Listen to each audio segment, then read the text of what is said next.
Problem solution চ্যানেলে আপনাদের সবাইকে জানাই স্বাগত। আজকে আমরা শিখব কিভাবে অনলাইন থেকে ট্রেড লাইসেন্সের জন্য আবেদন করা যায়। এর জন্য আমাদের কোনো একটি ব্রাউজার ওপেন করতে হবে এবং সেখানে টাইপ করতে হবে শিল্পসাথী। এটি লিখে সার্চ করলেই প্রথমে যে লিঙ্কটি চলে আসবে শিল্পসাথী.wb.gov.in, এই লিঙ্কে আমাদের ক্লিক করতে হবে। লিঙ্কে ক্লিক করলেই ওয়েবসাইটটি ওপেন হয়ে যাবে। এই ওয়েবসাইটটির লিঙ্ক আমি ডিসক্রিপশানে দিয়ে দেবো, আপনারা সেখান থেকে সরাসরি এই ওয়েবসাইটে আসতে পারবেন। ওয়েবসাইটটি ওপেন হওয়ার পর ওপরে একটি অপশান পাবেন অ্যাপ্লাই অনলাইন বলে, এখানে ক্লিক করবেন। ক্লিক করার সাথে সাথেই পরবর্তী পেজটি চলে আসবে। এখান থেকে যদি আপনাদের ইউজার আইডি পাসওয়ার্ড থাকে তাহলে আপনারা ইউজার আইডি পাসওয়ার্ড দিয়ে যে ক্যাপচা কোডটি দেখতে পাচ্ছেন ক্যাপচা কোডটি দিয়ে লগইনে ক্লিক করলেই লগইন হয়ে যাবে। যদি আপনাদের ইউজার আইডি পাসওয়ার্ড না থাকে এখানে একটি অপশান পাবেন ক্রিয়েট নিউ বলে, এখানে ক্লিক করে আপনারা অ্যাকাউন্ট বানিয়ে নিতে পারবেন। এবং অ্যাকাউন্ট কীভাবে বানাবেন সেই রিলেটেড ভিডিও আমাদের চ্যানেলে অলরেডি দেওয়া রয়েছে, আপনারা সেখান থেকে ভিডিওটি ভিজিট করতে পারেন। যদি আপনাদের ইউজার আইডি পাসওয়ার্ড মনে না থাকে আপনারা মোবাইল দিয়ে ওটিপির মাধ্যমে লগ ইন করতে পারেন। এখানে একটি অপশান পাবেন sign in with your OTP, এখানে ক্লিক করবেন। যে মোবাইল নম্বরটি দিয়ে আপনারা অ্যাকাউন্ট করেছিলেন সেই মোবাইল নম্বরটি দিয়ে দেবেন, দিয়ে কন্টিনিউতে ক্লিক করবেন। কন্টিনিউতে ক্লিক করলে ওই মোবাইলে একটি 6 সংখ্যার ওটিপি চলে যাবে। ওটিপিটি দিয়ে লগ ইনে ক্লিক করলেই আপনার অ্যাকাউন্টটি লগ ইন হয়ে যাবে। তো আমি লগ ইনে ক্লিক করছি। লগ ইনে ক্লিক করলেই আপনার প্রোফাইলটি লগ ইন হয়ে যাবে। লগ ইন হওয়ার পর এরকম একটি পপ আপ শো করবে, আপনারা সিম্পলি এখান থেকে এটিকে ক্লোজ করে দেবেন। ক্লোজ করার পর ওপরে বাম দিকে একটি অপশন পাবেন ড্যাশবোর্ড বলে, ঠিক তার পাশে একটি অপশন পাবেন অল এস্টাবলিশমেন্ট, এখানে ক্লিক করবেন। এখানে ক্লিক করলেই ডান দিকে একটি ওপরে একটা অপশন পাবেন অ্যাড নিউ ইউনিট বলে, এখানে ক্লিক করবেন।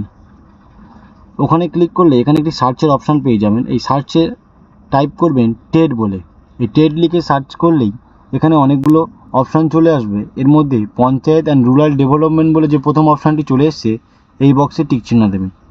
এটি শুধুমাত্র পঞ্চায়েত এরিয়ার জন্য আমি দেখিয়ে দিচ্ছি। যদি আপনাদের মিউনিসিপ্যালিটি হয় তাহলে আপনারা এই যে বক্সটা দেখছেন এখানে টিক চিহ্ন দেবেন।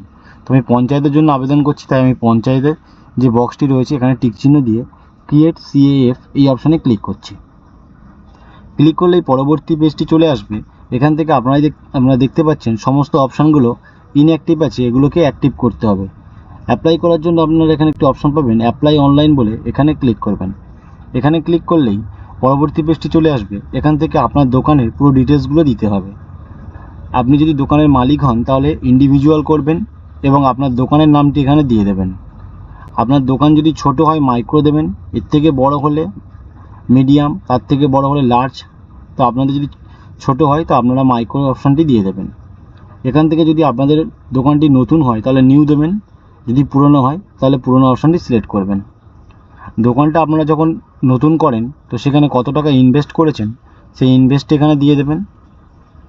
আমি যেহেতু বিল্ডার্স দোকান করেছি তাই একটা উদাহরণ হিসাবে বিল্ডার্সের যত টাকা খরচ হয়েছে উদ্বোধন করার সময় তো আমি সেই অ্যামাউন্টটা দিয়েছি। যেহেতু নতুন তাই আমার টার্নওভার হয়নি, তাই এই অপশানটি আমি ছেড়ে দিচ্ছি। যদি দোকানদার কোনো মেয়ে হয় তাহলে এটিকে ইয়েস করবেন, যদি ছেলে হয় তাহলে এটিকে নো করবেন।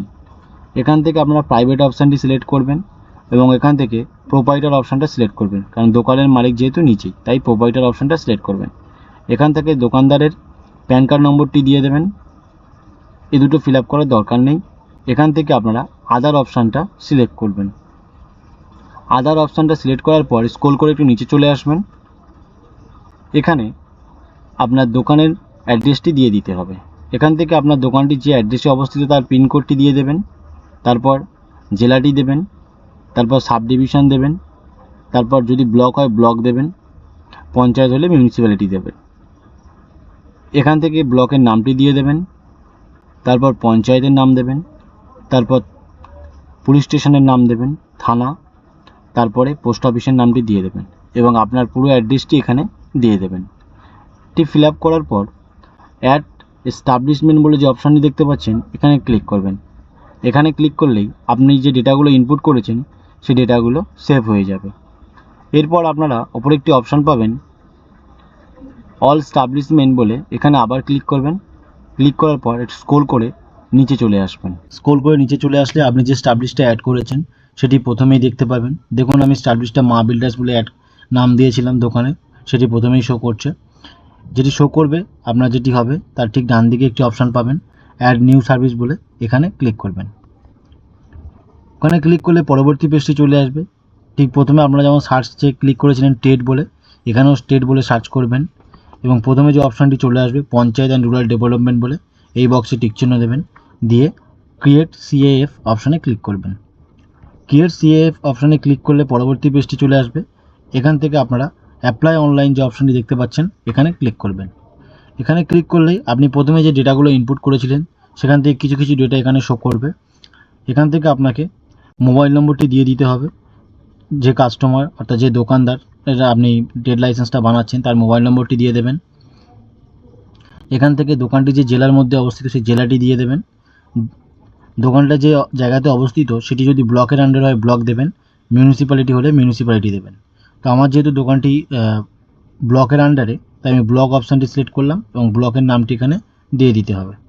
এখান থেকে এরিয়া পিনকোডটি দিয়ে দেবেন। দেওয়ার পরে স্ক্রল করে নিচে চলে আসবেন, এখানে একটি অপশান পাবেন বক্স, এই বক্সে টিক চিহ্ন দেবেন, দিয়ে সেভ অ্যান্ড কন্টিনিউতে ক্লিক করবেন। সেভ অ্যান্ড কন্টিনিউতে ক্লিক করলে পরবর্তী পেজটি চলে আসবে। এখান থেকে আপনারা দোকানটা যে জেলাতে মানে যে জায়গাতে অবস্থিত সেটা যে জেলার মধ্যে পড়ছে সেই জেলাটা এখান থেকে দিয়ে দেবেন, তারপর ব্লকটি দেবেন, তারপর গ্রাম পঞ্চায়েতের নাম দেবেন। এখানে আপনার দোকানের নামটি শো করবে, দোকানটা কী টাইপের। আমি যেহেতু বিল্ডার্স দোকানের নাম দিয়েছি তাই এখানে টাইপটা আমার হবে বিল্ডার্স।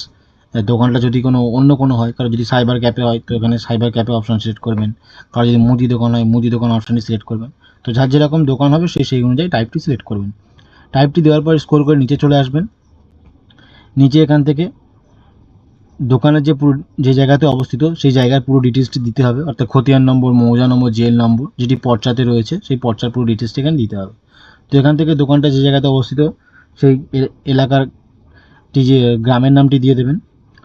এখানে সংসদ নাম্বারটি দেবেন, সংসদ নাম্বারটি আপনারা এলাকার যে মেম্বার আছে সেই মেম্বারের কাছ থেকে পেয়ে যাবেন। এখানে গ্রামের নাম দিয়ে দেবেন, তারপর পোস্ট অফিস দেবেন, তারপর পুলিশ স্টেশন দেবেন, তারপর পিনকোড দেবেন, তারপর মৌজা নম্বরটি দিয়ে দেবেন। এটি আপনারা দোকানটি যে জায়গার উপর অবস্থিত সেই জায়গার যে পর্চাটি রয়েছে সেই পর্চার মধ্যে পেয়ে যাবেন। মৌজা নম্বর দেওয়ার পর এখান থেকে দাগ নম্বরটি দেবেন এবং এখান থেকে খতিয়ান নম্বরটি দিয়ে দেবেন। এটি দেওয়ার পর স্ক্রল করে নিচে চলে আসবেন। এখান থেকে যে অ্যাপ্লিকেন্ট অর্থাৎ যে দোকানদারের নামে আপনি আবেদন করছেন সেই দোকানদারের নামটি দিয়ে দেবেন। এখানে তারপর দোকানদারের বাবার নামটি দিয়ে দেবেন। এখানে দোকানদার বলতে যে অ্যাপ্লিকেন্ট যে আবেদন করছে, এবং দোকানদারের একটি আইডেন্টি প্রুফ সিলেক্ট করবেন। যদি ভোটার কার্ড দেন সেই ভোটার কার্ড নাম্বারটি এখানে দেবেন, যদি এখানে আধার কার্ড অপশন সিলেক্ট করেন তো আধার কার্ড নাম্বারটি এখানে দিয়ে দেবেন। এখান থেকে আপনারা পার্সোনাল সিলেক্ট করবেন, কারণ যেহেতু নিজস্ব দোকান। এখান থেকে জিপি অফিসটি সিলেক্ট করবেন এবং এখানে মোবাইল নম্বরটি দিয়ে দেবেন। অ্যাপ্লিকেন্ট যে রয়েছে সেই অ্যাপ্লিকেন্টের অ্যাড্রেস আর দোকানের অ্যাড্রেস যদি একই হয় তাহলে এখানে একটি অপশান পাবেন বক্স, এই বক্সে টিক চিহ্ন দেবেন, দিলে ওপরে যেটি ফিল আপ করেছেন সেটি এখানে ফিল আপ হয়ে যাবে। আর যদি আলাদা হয় তাহলে এটি আলাদাভাবে ফিল আপ করবেন। স্ক্রল করে নিচে চলে আসবেন। নিচে আসলে এখান থেকে একটি চারখানা অপশান পাবেন। দোকানের পূর্ব দিকে যেটি যদি কিছু থাকে, স্কুল, মসজিদ বা কোনো দোকান, অন্য কিছু সংস্থা বা যে কোনো কিছু, দোকানের পূর্ব দিকে যেটি রয়েছে সেটি এখানে দেবেন। পশ্চিম দিকে যেটি থাকবে সেটি এখানে দেবেন। নর্থে মানে উত্তর দিকে যেটি থাকবে এবং দক্ষিণ দিকে যেটি থাকবে, এই চারটি অপশানে দোকানের চারপাশে যেগুলো থাকবে, অন্য কোনো দোকান বা কোনো মসজিদ, মন্দির, তাছাড়া যেটা নাম করা, যেটা কেউ চিনবে, তো সেই রকম দোকানের আশপাশে যে চারটি রয়েছে সেই চারটের নাম এখানে দিয়ে দেবেন। এখান থেকে দোকানের নামটি শো করবে। এখানে দোকানে কতজন কাজ করছে সেই এমপ্লয়মেন্ট সংখ্যাটি দেবেন। এখান থেকে দোকানে উদ্বোধন করার সময় আপনি কত টাকা ইনভেস্ট করেছিলেন সেই ইনভেস্ট অ্যামাউন্ট এখানে দেবেন, এবং লাস্ট আপনি কত টাকা রিকভারি করেছেন সেই রিকভারির টাকাটা এখানে দিয়ে দেবেন। যদি নতুন দোকান হয় তাহলে সামথিং একটি রিকভারি করবেন, যেটুকু করবেন সেই টাকাই আপনারা এখানে দিয়ে দেবেন। এখান থেকে নট পেইং প্রফেশনাল ট্যাক্স অপশানটি সিলেক্ট করবেন। সিলেক্ট করলেই আপনারকে 150 টাকা পেমেন্ট করতে বলবে। তারপরে আপনারা সেভ অ্যান্ড কন্টিনিউতে ক্লিক করবেন। সেভ অ্যান্ড কন্টিনিউতে ক্লিক করলে এখানে দুটো ডকুমেন্টস আপলোড করতে বলবে। একটি হচ্ছে আইডি প্রুফ, অর্থাৎ অ্যাপ্লিকেন্টের যে আধার কার্ডটি সিলেক্ট করেছিলেন সেই আধার কার্ডটা পিডিএফ ফাইলে 200 কেবির মধ্যে এখানে আপলোড করতে হবে, এবং দোকানটা যে জায়গার উপর অবস্থিত সেই জায়গার যে পর্চাটা রয়েছে সেই পর্চাটা পিডিএফ ফাইলে 512 কেবির মধ্যে এখানে আপলোড করতে হবে। এই দুটো আপনারা আপলোড করে দেবেন। এখানে ক্লিক করে আপলোড করার পর সেভ অ্যান্ড কন্টিনিউতে ক্লিক করবেন।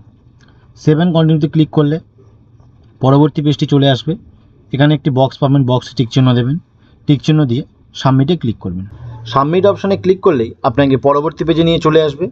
পরবর্তী পেজে আসার পর স্ক্রল করে নিচে চলে আসবেন। এখানে আসলে দেখতে পাবেন আপনার অ্যাপ্লিকেশনটা সেভ হয়ে গিয়েছে, অর্থাৎ অ্যাপ্লিকেশনটি কমপ্লিট হয়ে গিয়েছে। এরপর আপনাকে ফিস পেমেন্ট করতে হবে। এই ফিস পেমেন্ট করার জন্য এখানে একটি অপশান পাবেন পে নাও বলে, এখানে ক্লিক করবেন। পে নাওয়ে ক্লিক করলে পরবর্তী পেজে নিয়ে চলে আসবে। এখান থেকে দেখতে পাবেন 150 টাকা আপনাকে পেমেন্ট করতে হবে। এই 150 টাকা পেমেন্ট করার জন্য প্রসেস ফর পেমেন্ট এই অপশানে ক্লিক করবেন। ক্লিক করলেই পরবর্তী পেজে নিয়ে চলে আসবে। এখান থেকে আপনারা net banking, credit card, debit card ও ইউপিআই যে কোনো একটি মাধ্যমে পেমেন্টটি করতে পারবেন। যদি আপনারা ইউপিআই আইডি দিয়ে পেমেন্ট করতে চান, এই ইউপিআই অপশানে ক্লিক করবেন। ক্লিক করলেই এখানে অনেকগুলো ইউপিআই অপশান শো করবে। যেটি আপনারা করতে চান তার উপরে ক্লিক করবেন। ক্লিক করলে আপনাকে ইউপিআই আইডিটি চাইছে, ইউপিআই আইডিটি আপনারা দিয়ে দেবেন, দিয়ে ভেরিফাই ক্লিক করবেন। ভেরিফাই ক্লিক করলে আপনাদের ফোনে মেসেজ চলে যাবে, আপনারা ফোন থেকে পেমেন্ট করে দেবেন। পেমেন্ট করলেই আপনাদের প্রোফাইলটি লগ ইন থেকে লগ আউট হয়ে যাবে। লগ আউট হওয়ার পর আপনারা পুনরায় এটিকে লগ ইন করবেন। কীভাবে লগ ইন করবেন আমি ভিডিওর শুরুতে বলেছিলাম, তো আপনারা সেভাবেই লগ ইন করবেন। লগ ইন করার পর আবার ওয়েবসাইটটি ওপেন হয়ে যাবে। এখান থেকে একটি অপশান পাবেন মাই অ্যাপ্লিকেশন বলে, এখানে ক্লিক করবেন। এখানে ক্লিক করলে একটি অ্যাপ্রুভ বলে অপশান পাবেন, এই অ্যাপ্রুভে ক্লিক করবেন। অ্যাপ্রুভে ক্লিক করলেই আপনি দেখতে পাবেন আপনার অ্যাপ্লিকেশনটি অ্যাপ্রুভ হয়ে গিয়েছে এবং এটি অ্যাপ্রুভ হতে বেশিক্ষণ সময় লাগে না, মাত্র 5 মিনিটের মধ্যেই এটি অ্যাপ্রুভ হয়ে যায়। আপনি সার্টিফিকেটটি ডাউনলোড করার জন্য ডাউনলোড যে সার্টিফিকেট অপশানটি দেখতে পাচ্ছেন এখানে ক্লিক করবেন। এখানে ক্লিক করলে পরবর্তী পেজটি চলে আসবে। এখানে ডাউনলোড সার্টিফিকেট যে অপশানটি শো করছে এখানে ক্লিক করলেই আপনার সার্টিফিকেটটি ডাউনলোড হয়ে যাবে। তো এভাবেই আপনারা অনলাইন থেকে ট্রেড লাইসেন্সের জন্য আবেদন করতে পারবেন। আশা করছি এই ভিডিওটি আপনাদের অনেক হেল্পফুল হবে। এরকম আরও ভিডিও পেতে আমাদের চ্যানেলকে লাইক এবং সাবস্ক্রাইব করুন।